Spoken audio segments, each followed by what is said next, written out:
Assalamualaikum, my name is Nur Shazani Wintasmi, my ID number is 23B0801. We were from Faculty of Islamic Economics and Finance, and we were from University Islam Sultan Sharif Ali. Today we will present and explaining about the concept and format of Al-Nahy inside the Al-Qur'an. Assalamualaikum and hi everyone. So my name is Siti Khadijah Shuhada. My ID number is 23B0905. I am from the Faculty of Islamic Economics and Finance from University Islam Sultan Sharif Ali, and I'm going to talk about our content for this video. This video contains 6 contents, which is the first one is the Holy Quran, the second one we're going to talk about Nahy, the third one is the Silgha or how to identify Nahy in Al-Quran, and the fourth one is the division of Nahy, the fifth one is the most interesting one, which is the concept of Nahy, and the sixth one, the last one of our video, is the summary of Nahy, of the concept of Nahy.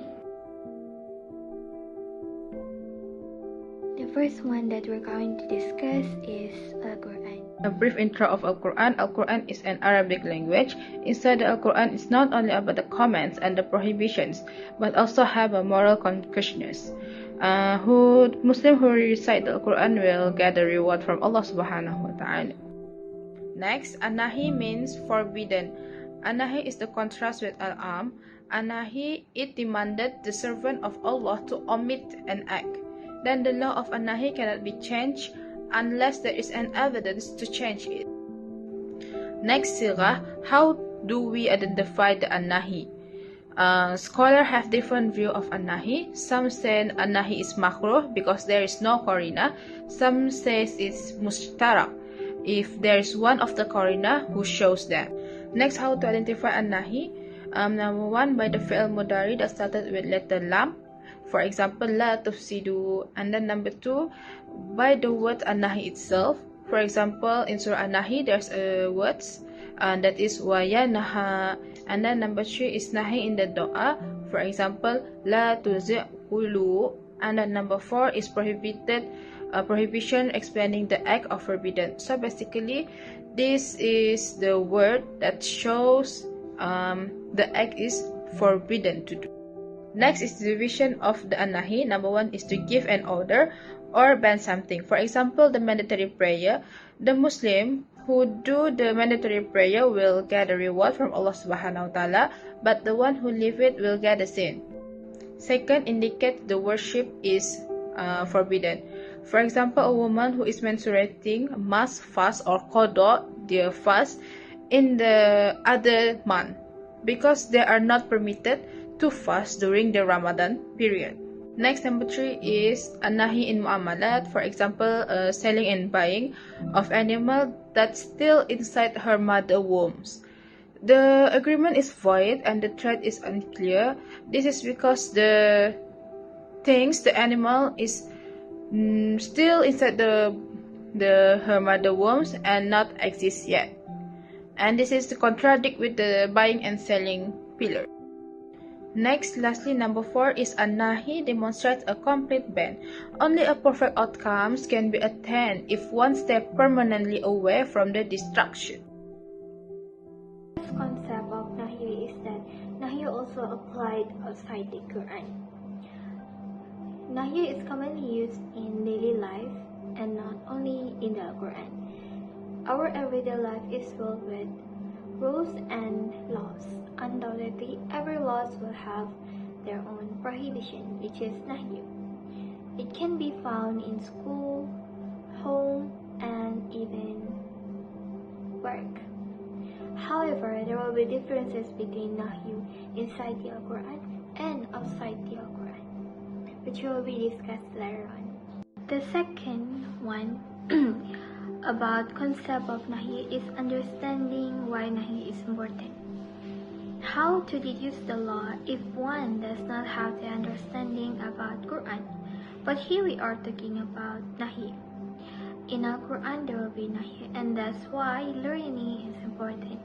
Every person who wishes to deduce the law from the Al-Quran must take the initiative to learn about Nahy. This is because the legal text on sometimes can be complicated and difficult to understand.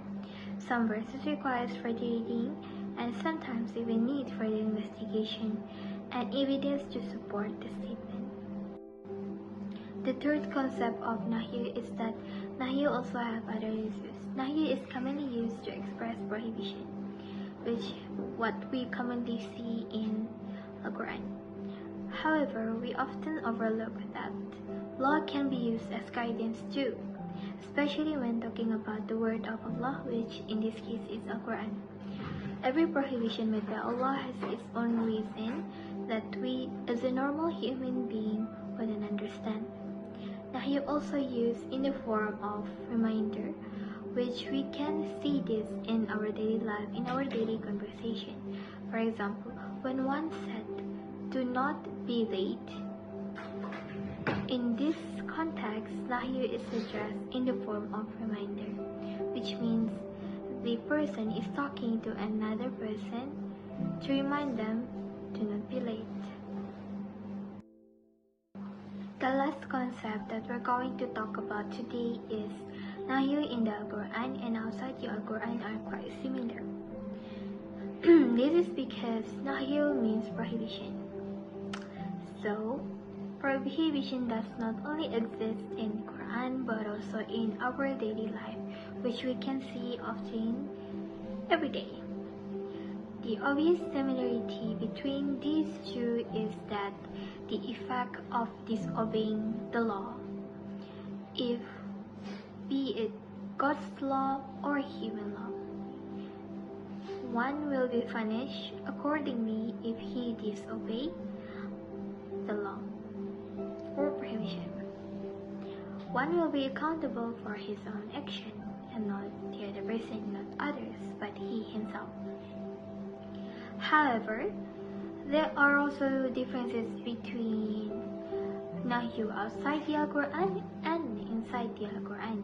One major difference is that the law made by Allah cannot be changed, while the law made by human being can be changed. That's one of the major differences between these two. There are many more differences and similarities, but these are the ones that is most obvious one. To sum up everything, Nahy is related with the taklifi law haram. When there is Nahy means there is law and haram. However, Nahy is not applicable in Al-Qur'an only, but also in our everyday life. Hence why understanding the differences between these two is important, especially to those who wants to reduce the law and the one who wants to learn more about hukum in Al-Qur'an. Okay, that's the end of this video. I hope you enjoy and get valuable information and knowledge from our video. And lastly, thank you for listening and have a nice